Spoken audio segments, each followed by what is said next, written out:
stripped naked. Then he would make me squat down, and then he would run a stick through behind my knees and in front of my elbows. My knees was up against the chest. My hands was tied together, just in front of my shins. The stick between my arms and knees held me in a squat. That's why they call it buck. You couldn't stand up, and you couldn't move no way at all. You just tried to. You just fall over on one side, and you have to stay there until you were turned over by him. He would whip me on one side till it was sore and full of blood, and then he would whip me on the other side till that was all tore up. I got a scar as big as the place my mistress hit me. She took the bullwhip once. The bullwhip had a piece of iron on the butt end of it, on the handle. She got mad. She was so mad. She took the whip and hit me over the head with it, with the butt end of it, and the blood flew. It ran all down my back. It dripped down the heels. When the time the stars began to fade from the sky in the morning until it reappeared in the evening, the slaves worked. Each day ended as the previous one had. Each one began as the previous one had. And each expended itself as the previous one had. Leonard Franklin. Don't know exactly the year I was born.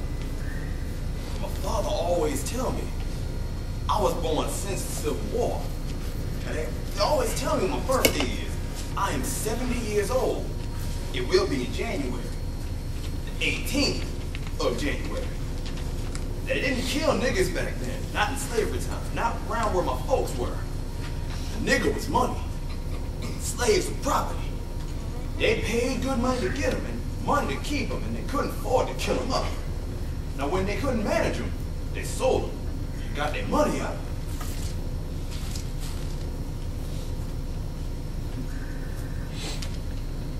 Wendell Phillips.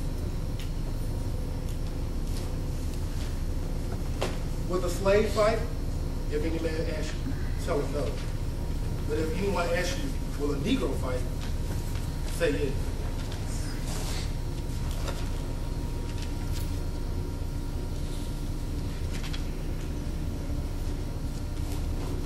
One day, while my mammy was washing her back,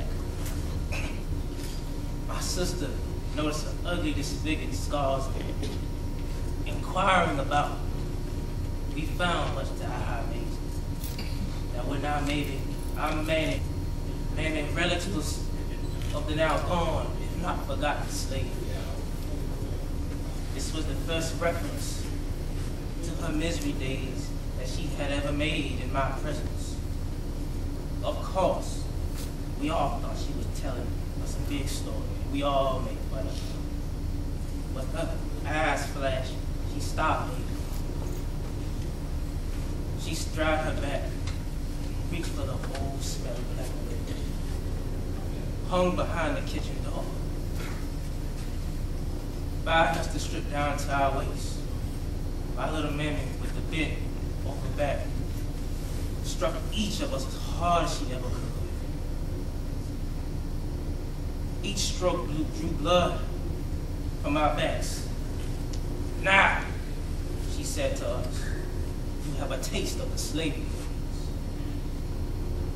But 3 of her children have a taste of some of her slavery days. She was in the mood to tell us more of her sufferings. Still impressed in my mind. 3 white women beat her from anger because they had no butter for their biscuits and corn. One of them hit the small of her back with a heavy ball.